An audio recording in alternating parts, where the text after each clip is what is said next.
Kamu ngeh nggak, ada dua arus gaya hidup mengenai ambisi di scene modern ini. Antara yang mengejar kesuksesan ya, kesuksesan dalam arti kapitalistik gitu, dan ada yang embracing mediocrity gitu.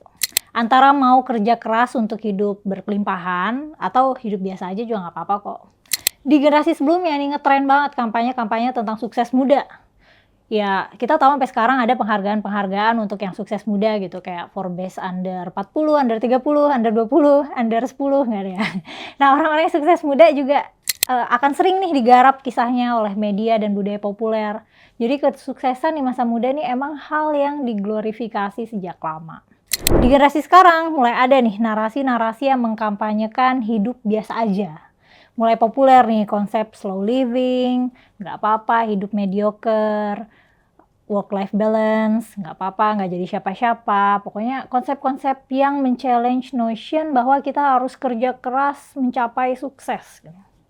Nah, kalau kita mau mempertanyakan etika ambisi secara filosofis, sebenarnya mana sih yang lebih mulia gitu? Kerja keras sebagai kuda atau hidup santai menikmati masa muda? Sebenarnya dari dulu banget juga ya konsep kerja keras itu adalah sebuah kebajikan, itu udah dari dulu ya. Di zaman Yunani kuno udah ada konsep arete yang berarti excellence, excellence dalam hal apapun, yang intinya tuh seseorang itu idealnya unggul dalam banyak aspek di hidupnya, termasuk urusan moral dan kerjaan. Nah, konsep unggul atau excellence ini secara nggak langsung mengisyaratkan mulianya ambisi. Tapi yang menajamkan rasa sense of kebajikan itu, ya revolusi industri dan kapitalisme ya. Sistem kapitalisme ini kan ngasih reward ya buat individu yang kompetitif, yang dedikatif, dan inovatif.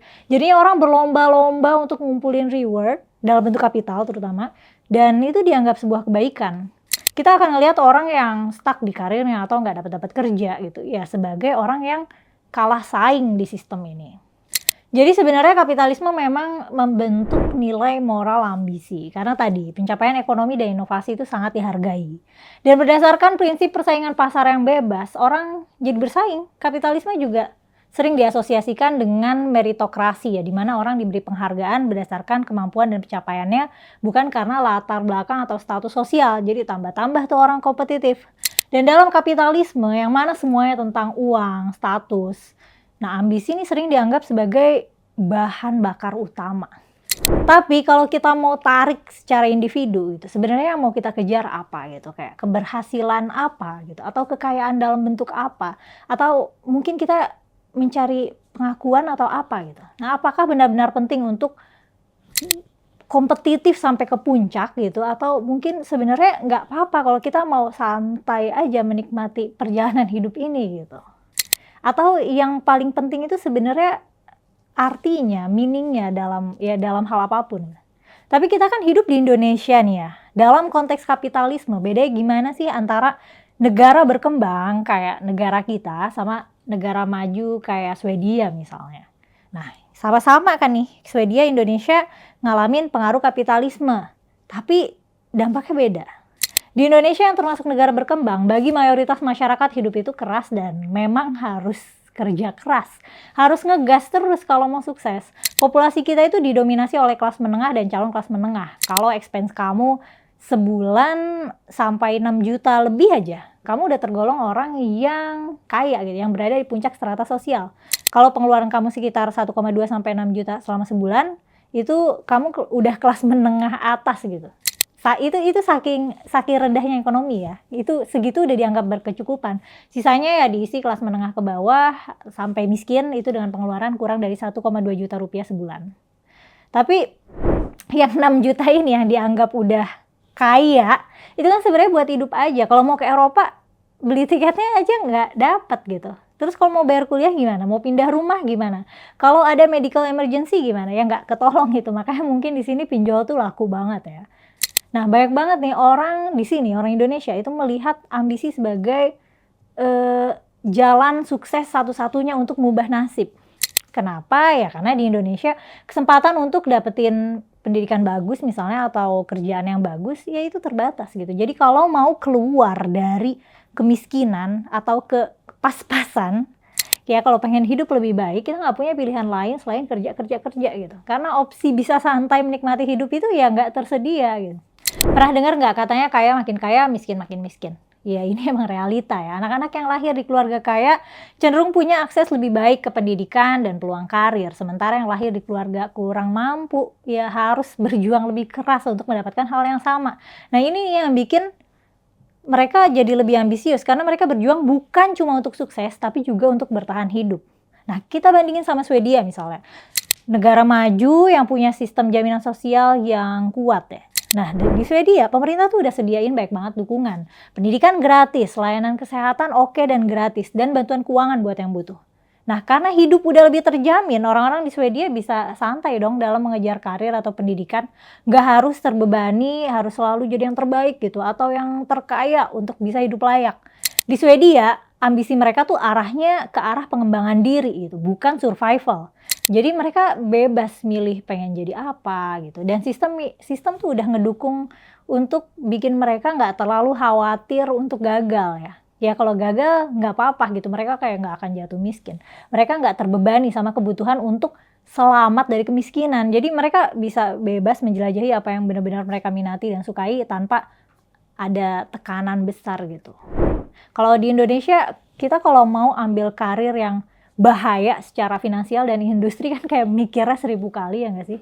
Jadi bisa dibilang kalau di Indonesia, kapitalisme itu bikin ambisi itu jadi kebutuhan dasar untuk bisa sukses dan bertahan hidup. Sedangkan di Swedia, kapitalisme itu ngasih ruang yang lebih besar untuk eksplorasi dan pengembangan potensi pribadi tanpa tekanan yang ekstrim gitu. Jadi ini dua dunia yang sama-sama kapitalis, tapi dampak dan cara pandang terhadap ambisi beda banget gitu. Nah kalau kamu lagi di usia produktif dan lihat temen kamu kiri kanan sukses gitu, karirnya bagus, punya rumah, punya mobil, kelihatan mapan, sementara kita masih ngos-ngosan nyambung hidup gitu dari bulan ke bulan. Ya kemungkinan besar perasaan ini dihadapi oleh para pekerja mayoritas ya, pekerja kelas menengah gitu. Nah, konsep slow living, konsep penerimaan terhadap mediokritas gitu, alias hidup biasa-biasa aja, nggak jadi siapa-siapa, itu sebenarnya nggak apa-apa gitu. Nah, konsep-konsep kayak gini adalah counter culture dari konsep ambisius dan kerja keras itu baik gitu. Karena sistem kapitalisme ini bikin orang jadi konsumtif kan, dan konsumerisme ini bikin cemas karena ngasih kebahagiaan semu. Ya selain karena nggak ramah lingkungan juga ya. Dan nilai ambisi dan kerja keras ini juga bikin orang capek kan, stres, pada burnout, nggak punya kehidupan di luar kerjaan. Jadilah muncul nih perlawanan budaya. Buat apa kerja keras? Nanti udah tua pensiun, keburu nggak bisa nikmatin hidup. Emangnya hidup ini buat kerja aja gitu? Emangnya kita harus jadi orang sukses? Emang kalau nggak sukses kenapa gitu? Kita bisa lihat wave besarnya juga datang dari literatur-literatur Korea Selatan, misalnya Jepang, negara-negara Nordik, Italia, dan Amerika Utara, bahkan secara global sebenarnya sih. Konsep-konsep mindfulness, kayak live the moment, work-life balance, dan semacam itu lagi laku banget nih sekarang. Cuman ya kembali lagi, masalah besar ya, dalam konteks Indonesia, nggak semua orang punya kemewahan untuk memilih untuk tidak bekerja keras gitu. Jadi mana nih yang lebih mulia, kerja gitu, atau menikmati hidup mumpung muda gitu. Nah kayak di Indonesia tuh counter culture-nya itu ini ya, menciptakan working culture yang menyenangkan gitu, dengan atau perusahaan itu bikin ngasih work life balance gitu. Karena ya kita nggak punya opsi untuk leha-leha kan, harus kerja dong. Nah apalagi kalau kita punya tanggungan nih, yang lebih mulia tentu saja yang bekerja ya, apalagi kalau misalnya kita datang dari keluarga yang ngepas gitu. Udah datang dari keluarga ngepas, terus mau ngelanjutin keturunan, ya kita tentu punya tanggung jawab untuk menciptakan environment ekonomi yang lebih layak hidup ya, lebih layak dihidupi untuk keturunan kita gitu. Nah kalau misalnya kita dari keluarga kaya raya, dan kita nggak punya tanggung jawab gitu, nggak punya tanggungan, rasanya nggak kerja keras juga nggak menyakiti siapapun kan. Yaitu kalau dari segi ekonomi ya, dari segi yang bisa dihitung. Kalau urusan mental kan nggak bisa dihitung nih.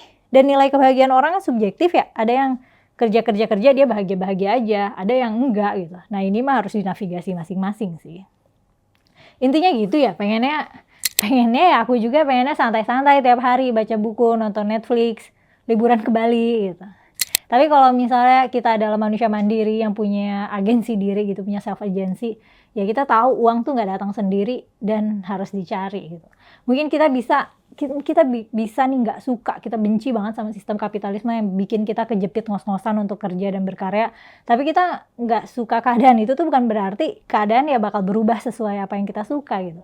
Kalau realita itu tidak ideal sebagaimana mestinya menurut kita, dan kita nggak bisa ngubah, ya yang bisa kita lakukan adalah berperan sesuai keadaan gitu. Ya apa boleh buat, kita harus kompetitif juga. Tapi kalau menurut kamu gimana nih? Pernah mikirin soal ini juga nggak? Masa muda yang habis untuk bekerja gitu, apalagi misalnya di pekerjaan yang kamu nggak suka. Cerita ya di kolom komentar. Makasih udah nonton sampai selesai, sampai ketemu di konten selanjutnya.